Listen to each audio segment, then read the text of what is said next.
এর আগের পর্বেই আপনি দেখেছেন আমি এসে পৌঁছে গেছি দার্জিলিং এবং রয়েছি দার্জিলিং ম্যাল।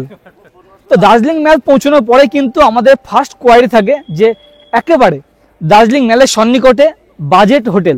দার্জিলিং ম্যাল থেকে একেবারে 1 থেকে 1.5 মিনিটের হাঁটা পথ, তেমন একটা হোটেলের সন্ধান দেব। তবে চলুন শুরু করি। দার্জিলিং এর ম্যালের আশেপাশে চত্বরে হোটেলের সন্ধান দিতে গেলে প্রথমে কিন্তু আপনাকে সেন্টার করতে হবে ম্যাল। তো সেই কারণে আমি আপনাকে ম্যাল থেকে বোঝাচ্ছি যে কোন রাস্তায় গেলে আপনার সুবিধা হবে। দার্জিলিং চৌরাস্তার এই প্রান্তে রয়েছে ম্যাল টাউন পুলিশ আউটপোস্ট এবং তার পাশে রয়েছে গোল্ডেন টিপস, এবং তার সামনে দিয়ে যে রাস্তা চলে যাচ্ছে এই রাস্তা পথে কিন্তু আমাদের 1 থেকে 1.5 মিনিট হেঁটে যেতে হবে, তাহলে পরে কিন্তু আমরা পেয়ে যাব হোটেল লাবণ্য বা লাবণ্য সুইটস।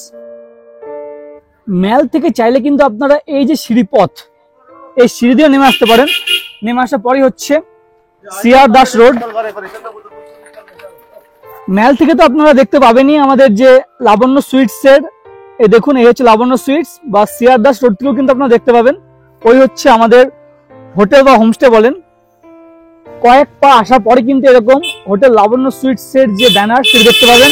এর পাশে রয়েছে একটি মন্দির চত্বর, একটি ছোট্ট মন্দির, এবং তার পাশে ডান দিকে যে রাস্তা নেমে যাচ্ছে এই রাস্তা পথে আমাদের আগে যেতে হবে। এই দেখুন এখানেও হোটেল লাবণ্যর অ্যারো দেওয়া রয়েছে, এই রাস্তা পথে আমাদের নেমে যেতে হবে।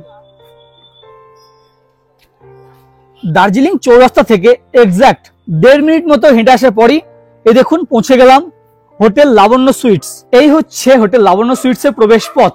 গেট দিয়ে প্রবেশ করার পরই প্রথমে রয়েছে সিঁড়ি, এবং সিঁড়ি পথে উঠে যাওয়ার পর ডান দিকে রয়েছে রিসেপশন এরিয়া। চলে এসেছি আমি এই লাবণ্য সুইটস এর একেবারে উপরের ফ্লোরে।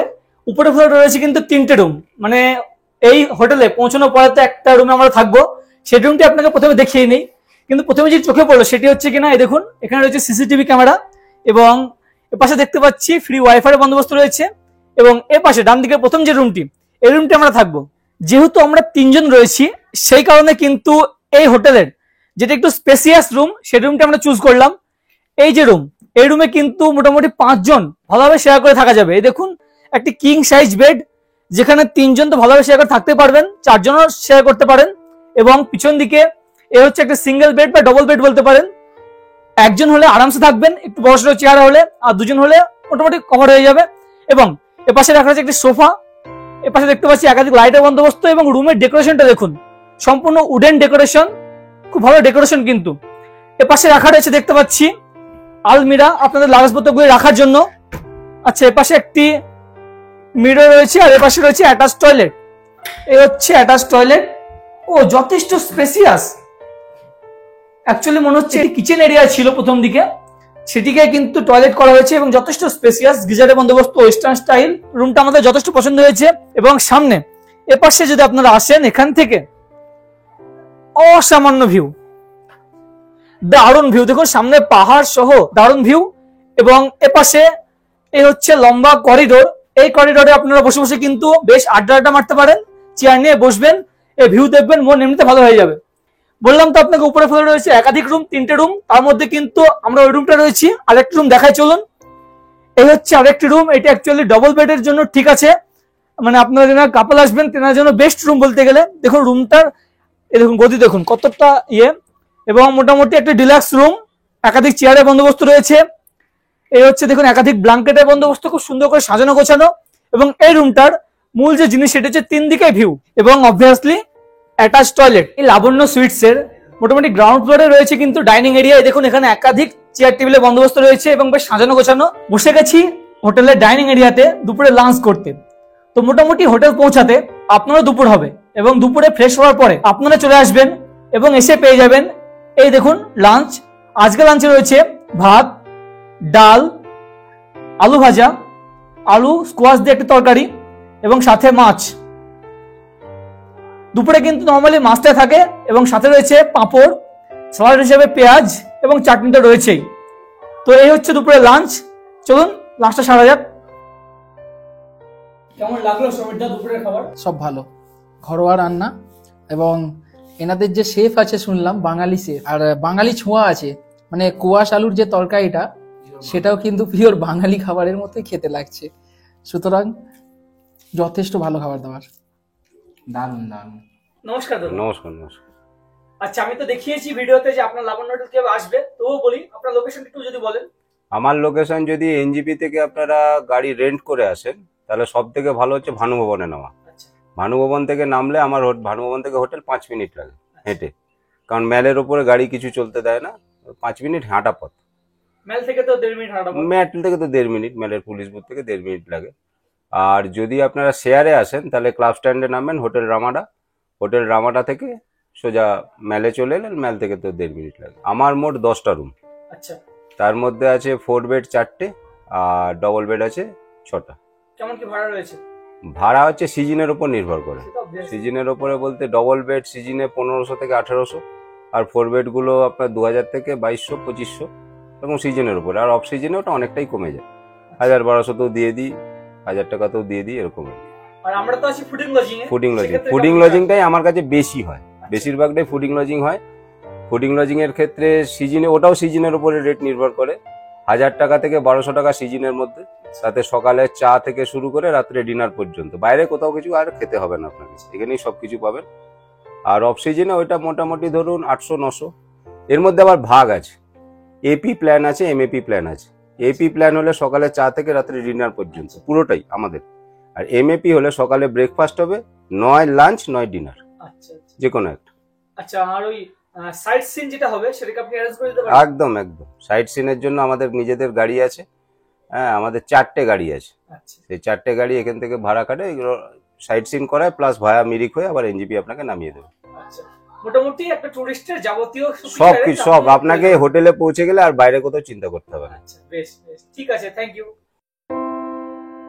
হোমস্টেতে কিছুটা ফ্রেশ হওয়ার পরে নর্মালি তো সন্ধ্যায় মেল চত্বর আসার পালা, তো আমরাও সেরকম ভাবে কিন্তু মেল চত্বর ঘুরতে চলে এসেছি। এবার কিন্তু মেল চত্বর এসে একটু নিরাশ, কারণ এই মরশুমে এখন মানে আজকে চলে এসেছি অগস্টের 30 তারিখ, মেল পুরো ফাঁকা, মানে চৌরাস্তা দেখতে পাচ্ছেন পুরোপুরি মোটামুটি ফাঁকা। এবং দুটো চেঞ্জ হয়েছে, মানে একটা বড়সড় চেঞ্জ। দার্জিলিং এর যে ঐতিহ্যবাহী সন্ধ্যার পরে যে ফুড ভেন্ডাররা ছিল আর কি মেল রোডে, সেগুলি কিন্তু টোটালটা উঠিয়ে দিয়েছে। কোনো ফুড ভেন্ডার আপনি কিন্তু এখানে পাবেন না। এবং মেল চত্বরে যে সমস্ত চা বিক্রেতারা ছিল সেটা উঠিয়ে দিয়েছে। ইভেন মহাকাল মন্দিরের দিকে যাওয়ার যে রাস্তা, সেই রাস্তা পথে যে জামা কাপড়ের দোকানগুলি ছিল, নর্মাল যে স্টলগুলি ছিল, সেগুলি টোটালটা উঠে গেছে। তো এটা একটা বিরাট চেঞ্জ আমার মনে হয় দার্জিলিং চত্বর, এবং বিশেষ করে মেল চত্বর বা এই চৌরাস্তা চত্বর। ঘড়িতে জানান দিয়েছে রাত্রি 9:30, অর্থাৎ কিন্তু আমাদের রাত্রের ডিনার করতে যেতে হবে।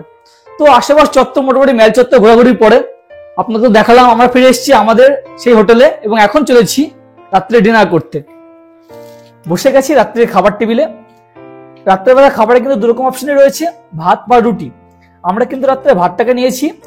রয়েছে ভাত, সাথে সয়াবিন আলুর তরকারি, ডাল এবং আন্ডা কারি। আপনারা যদি মনে করেন যে রুটিটা নেবেন, সেক্ষেত্রে কিন্তু এই হোমস্টে বলেন বা হোটেল বলেন, এখানে নাগাদ বৈকাল জানিয়ে দেবেন, সেই মতো আপনার জন্য রাত্রেবেলা বানিয়ে রাখবে। গুড মর্নিং ফ্রম দার্জিলিং চৌরাস্তা বা দার্জিলিং মেল। সকাল সকাল চলে এসেছি চৌরাস্তাতে। অ্যাকচুয়ালি হোমস্টের পাশেই যেহেতু মানে 1 থেকে 1.5 মিনিট, সেই কারণে কিন্তু আমাদের সুবিধা, যখন ইচ্ছা আমরা মেলে চলে আসছি। এবং সকালে আসার পরে মেলের ওয়েদারটা ঠিক এইরকম।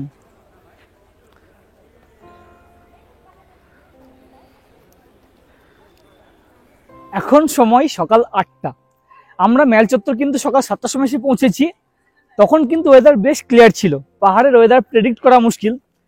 দেখুন এখন মেঘের আনাগোনা শুরু হয়ে গেছে। তো এই যে মায়াবী পরিবেশ, এই পরিবেশের মধ্য দিয়ে এবার কিন্তু আমরা চলবো মহাকাল মন্দির এবং অবজারভেটরি হিল এরিয়া।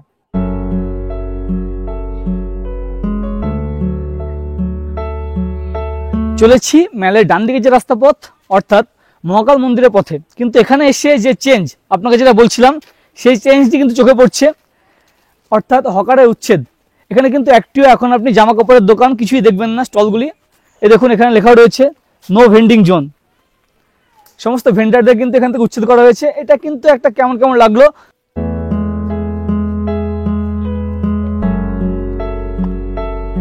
জানেনই তো যে মহাকাল মন্দির যাওয়ার রাস্তাটি বেশ খাড়া এবং কিছুটা সময় নিয়ে উঠতে হয়।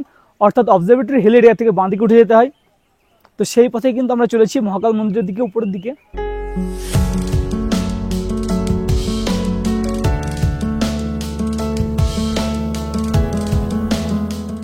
মন্দির চত্বরে এসে কিন্তু ফার্স্ট কাজ আপনার যে জুতো সেটাকে খুলতে হবে। তো তার জন্য পিছনে ব্যবস্থা রয়েছে, পিছনে স্টল রয়েছে, জুতো স্টল।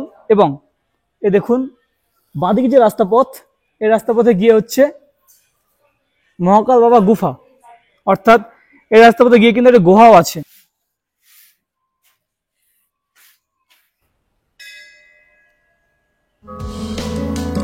এবার আমরা যে প্রবেশ করছি মূল যে মহাকাল মন্দির, অর্থাৎ যে মহাকালের নামে, যে মন্দিরের নামে হচ্ছে মহাকাল চত্বর বা মহাকাল মার্কেট চত্বর, এটি হচ্ছে সে পুরনো সে মন্দির এবং এটি হচ্ছে মূল মন্দির চত্বর। আমরা কিন্তু মূল মন্দির চত্বর থেকে বার হয়ে যাচ্ছি।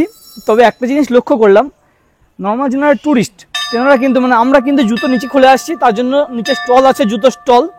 তবে লোকাল লোকজন কিন্তু জুতো নিয়ে একেবারে মূল মন্দিরের কাছে অবধি চলে আসছে এবং মূল মন্দির যাওয়ার আগে ওখানে জুতোটা খুলছে। মহাকাল মন্দির চত্বর ঘুরে দেখার পরে আমি চলে এসেছি দার্জিলিং এর আমার সবচেয়ে পছন্দের রাস্তা, অবজারভেটরি হিল এরিয়া।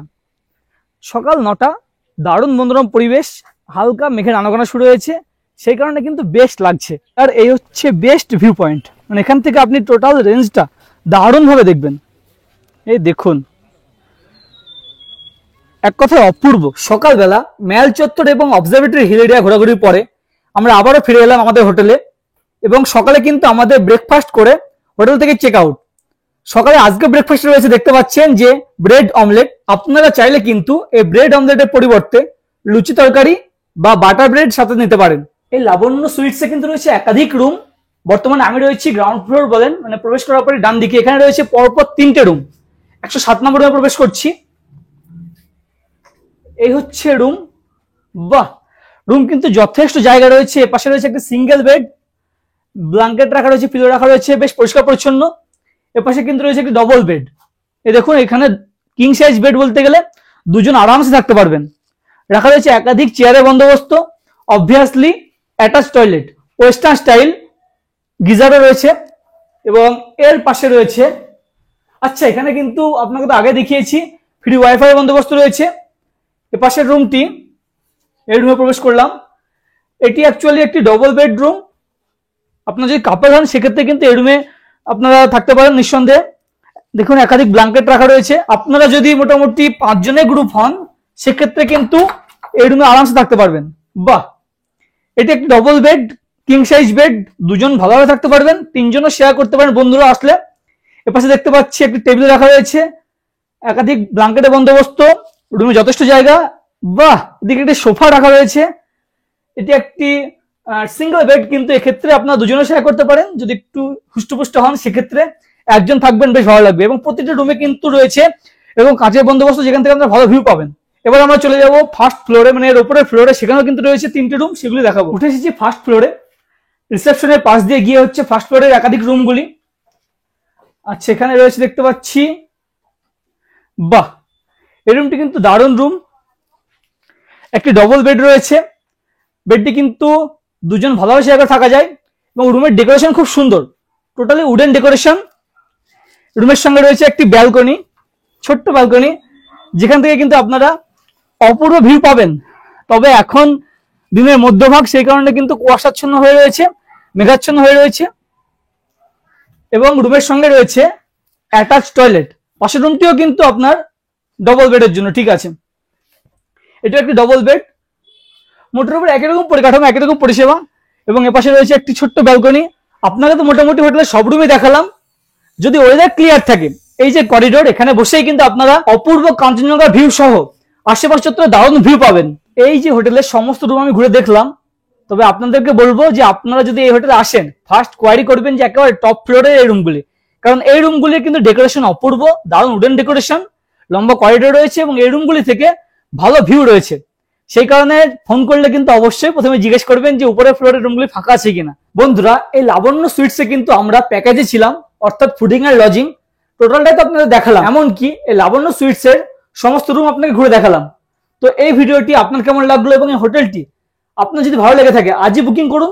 আমি নম্বর পুরো ডেসক্রিপশন দিয়ে রাখছি। এবং চ্যানেলটি যদি এখনো সাবস্ক্রাইব না করে থাকেন আজই সাবস্ক্রাইব করুন এমন সুন্দর সুন্দর ভিডিও দেখার জন্য। তো আজ এ পর্যন্তই, সাথে থাকুন, দেখতে থাকুন। অনেক অনেক ধন্যবাদ।